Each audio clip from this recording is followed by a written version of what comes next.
அனைத்து தமிழ் உள்ளங்களுக்கும் வணக்கம். நாம் இந்த பதிவில் 2024ஆம் ஆண்டின் 11வது மாதமான மாசி மாதத்தின் 12 ராசிகளின் பலன்களையும் அதற்கான பரிகாரங்கள் என்னென்ன என்பதையும் இந்த பதிவில் விரிவாக காண்போம். எல்லோர் வாழ்விலும் பலமும் நலமும் செல்வ செழிப்பும் பெற எல்லாம் வல்ல இறைவனை வேண்டுகிறேன். வாழ்க வளமுடன். நிகழும் ஸ்ரீ மங்களகரமான தமிழ் வருடம் சோபகிருது 2024ஆம் ஆண்டு மாசி மாதம் 13/2/2024 செவ்வாய்க்கிழமை அன்று வளர்பிறை சதுர்த்தி திதியில் புத்திரட்டாதி நட்சத்திரத்தில் அமிர்த யோகம் சதுர்த்தி விரதம் கூடிய நன்னாளில் இந்த மகத்தான மாசி மாதம் பிறக்கின்றது. மாத தொடக்கத்தில் மாசி மாத கிரக நிலைகளை ஆராய்ந்து பார்க்கும்போது மேச ராசியில் குரு பகவானும், கன்னி ராசியில் கேது பகவானும், மகர ராசியில் செவ்வாய், புதன் மற்றும் சுக்கிர பகவானும் சஞ்சரிக்கின்றனர். கும்ப ராசியில் சனி பகவானுடன் சேர்ந்து சூரிய பகவானும் சஞ்சரிக்கின்றனர். மீன ராசியில் ராகு பகவான் சஞ்சரிக்கின்றார். தமிழ் மாதங்களில் 11வது மாதமான மாசி மாதம் இது வழிபாட்டிற்கு உரிய மாதமாகும். சூரியன் கும்பராசியில் பயணம் செய்வதால் இந்த மாதத்தினை கும்ப மாதம் என்றும் அழைப்பார்கள். சூரிய பகவான் பிப்ரவரி 13 அன்று மகர ராசியில் இருந்து கும்பராசிக்கு பேச்சியாகின்றார். மாசி மகம் வருடத்திற்கு ஒரு முறை வீதம் மட்டுமே வரும். அதாவது மாசி தமிழ் மாதத்தில் மகம் நட்சத்திரத்தில் எப்போது பௌர்ணமி வருகிறதோ அன்றைய தினம் மாசி மகம் ஆகும். 12 வருடங்களுக்கு ஒரு முறை வருகின்றதை மகா மாசி மகம் தினம் என்று அழைக்கிறோம். இது கும்பகோணம் கும்பேஸ்வரர் கோவிலில் வெகு விமர்சையாக நடைபெறும். அதேபோல் திருக்கோஷ்டியூர் பெருமாள் கோவிலிலும் இந்த திருவிழாக்கள் வருடத்தில் ஒரு முறை வருகிற மாசி மகத்தில் நடைபெறும். இந்த நாள் எதற்காக நாம் கொண்டாடுகிறோம் என்றால், நமது பாவங்களை போக்கவும், பித்ருக்களை வேண்டுவதற்கும், தோஷங்களை போக்கவும் மற்றும் மகப்பேறு கிடைக்கவும் நாம் கொண்டாடுகின்றோம். அனைத்து வருடங்களிலும் ஒரே மாதிரி தேதிகள் வராது. வருடா வருடம் தேதிகள் மாறும். கங்கை, காவிரி போன்ற நதிக்கரைகளில் புனித நீராடி நாம் முன்பின் செய்த பாவங்களை போக்கலாம். அதே சமயத்தில் புனித ஸ்தலங்களுக்கு இந்த நாளில் நாம் செல்வதன் மூலம் இறைவன் அருள் பெறலாம். இந்த நாளில் நாம் அருள்மிகு சிவபெருமான், முருகப்பெருமான், அம்பிகை மற்றும் பித்ருக்களை வணங்கி அருள் பெறலாம். நதிக்கரைகள், கடல்கள், குளங்களுக்கு செல்ல முடியாதவர்கள் உங்கள் வீட்டில் உள்ள தண்ணீரை புனித நீரென நினைத்து கொண்டு நீராடலாம். ஆங்கில மாதம் மார்ச் 5 இரவு 9:30 மணிக்கு ஆரம்பித்து மார்ச் 7 விடியற்காலை 12:05 மாசி மகம் முடிவடைகிறது. சிம்ம ராசி அன்பர்களுக்கு மகம், பூரம், உத்திரம் 1ஆம் பாதம் நட்சத்திரங்களில் பிறந்தவர்களுக்கு இந்த மாதம் உங்கள் ராசிநாதனான சூரியன் ராசிக்கு 7 அமர்ந்திருக்க போகிறார்.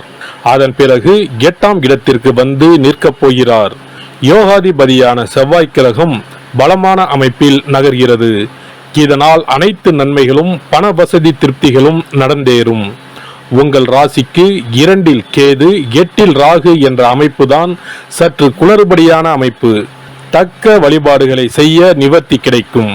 குரு ராசிக்கு 9ஆம் இடத்தில் நின்று ராசியை பார்த்து கொண்டு இருப்பதால் பின்னடைவை சந்திக்காமல் சிறப்பான விடிவு காலம் ஏற்படும். ஆரோக்கிய நிலைமை சொல்லும்படியாகவே தொடரும். குடும்பத்துக்குள் அமைதியான சூழல் உண்டாகும்.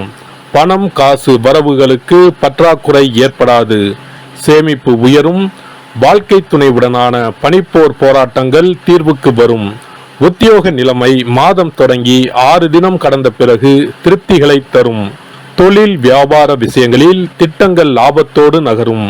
கடன், கொடுக்கல் வாங்கல், நாணய விஷயங்கள் நெருக்கடி ஏற்படுத்தாது. உத்திரம் நட்சத்திரக்காரர்கள் இந்த மாத 8ஆம் தினம் வரை கவனமாக பழக்க வழக்கம் வைத்துக் கொள்ள வேண்டும். விஐபிகள், புதிய பெரிய மனிதர்களால் ஆக வேண்டிய சகாயம், பண வரவுகள் அனைவருக்குமே உண்டு. புதிய சொத்து சேர்க்கை உண்டாவதற்கு அதிர்ஷ்டம் காத்திருக்கிறது. இம்மாத திங்கள், புதன் மற்றும் வெள்ளிக்கிழமைகளில் ஆச்சரியப்படுகின்ற சிறப்பான உயர்வுகள் மனமகிழ்ச்சியை தரப்போகிறது. இம்மாத 3, 15, 24, 27, 30வது நாட்களில் இல்லத்திற்கான மேன்மைகளும் பொன் பொருள் சேர்க்கைகளும் ஏற்படும். இளம் இருபாலருக்கும் 2வது வாரம் முடிந்த பிறகு திருமண கனவு நிறைவேறும். இல்லத்திற்குள் விசேஷ திருப்தியும் நன்மைகளும் உண்டு.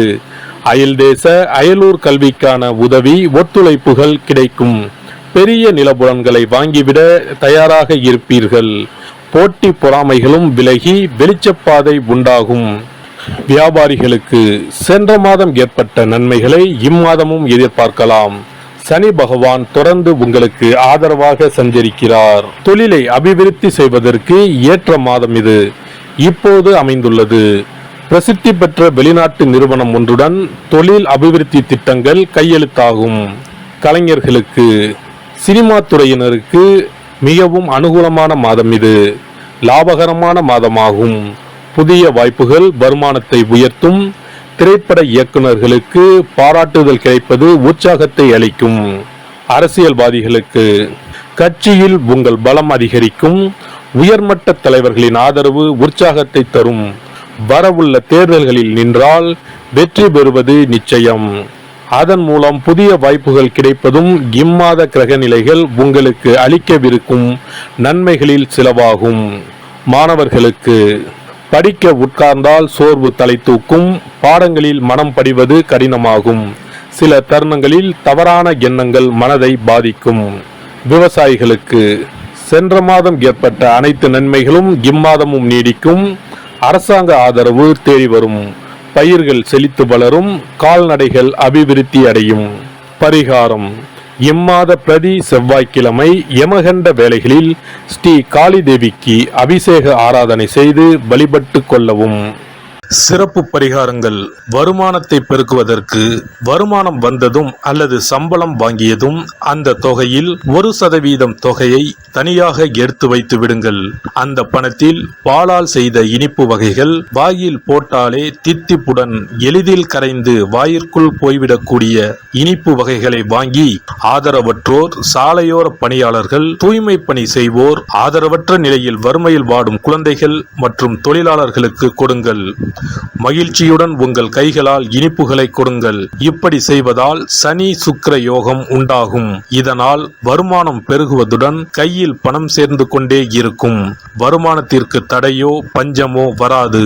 ஏதாவது ஒரு வகையில் பணம் வந்து கொண்டே இருக்கும். இது தவிர மாத சம்பளம் வாங்கியதும் அல்லது கைக்கு வருமானம் வரும்போது ஒவ்வொரு மாதமும் முதல் செலவாக வீட்டிற்கு கல்லுப்பு, ஊறுகாய் போன்றவற்றை வாங்கி வைக்கவும். கல்லுப்பு, ஊறுகாய் போன்றவை மகாலட்சுமிக்கு மிகவும் விருப்பமான ஒன்று.